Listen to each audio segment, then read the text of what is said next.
Вау, тоолор сонун көрүнөт экен, э? Ал тоо калба деп аталат. Калба? Тоонун берки жагындагы айылды көрдүңбү? Көрдүм. Ошол биздин айыл, э?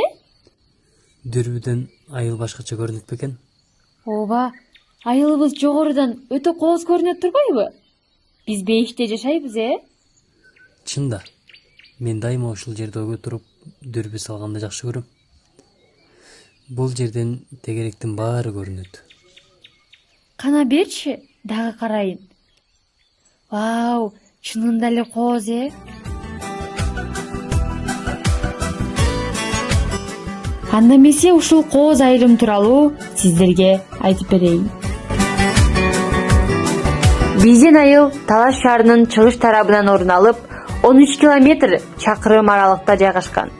Айылдын түштүк тарабында бөксө дөңсөлөр орун алып, жергиликтүү тургундар тарабынан көк кашат деп аталып калган. Ал эми көк деген сөздүн мааниси кыргыздарда байыртадан эле жашыл түстү көк деп айтканын баамдап келебиз. Көк кашат айылы 1948 жылы негизделген. Бүгүнкү күндө калктын саны 3000ден ашуун. Айылыбызда бир мектеп, бир китепкана, бир спорт зал жана бир медпункт орун алган. Бул мекемелер жергиликтүү тургундарды социалдык жактан тейлеп келет. Айылыбызга көрүк берип турган токойубуз бар. Ал токойдун боюнда Таластын шараккан суусу орун алган.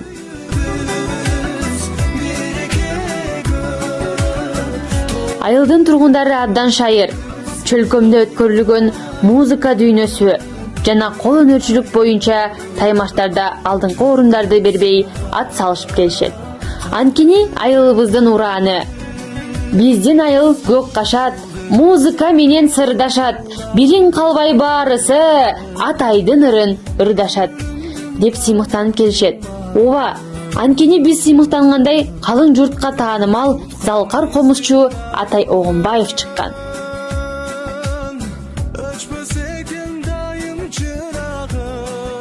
Кут конгон, кут тарыган айылымдан илимге, маданиятка өчпөс изин калтырган эже агаларыбыз чыккан.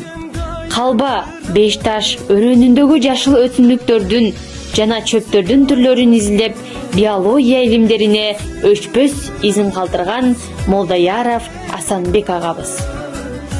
Кыргыз Республикасынын Журналисттер союзунун мүчөсү, акын, Талас телерадиосунун калыптанышына салымын кошкон коңур үндүү, мыкты алып баруучубуз Темиралиева Канымжан эжебиз. Талас мамлекеттик университетинин доценти Абдиева Жылдызкан эжекебиз. Жана дагы техника илимдеринин кандидаты, Кыргыз мамлекеттик курулуш, транспорт жана архитектуралык университетинин доценти Сурапов Анаркул агайыбыз. Кыргыз Республикасынын президентинин колунан ардак грамота алган жеке ишкер Султаналиев Данияр.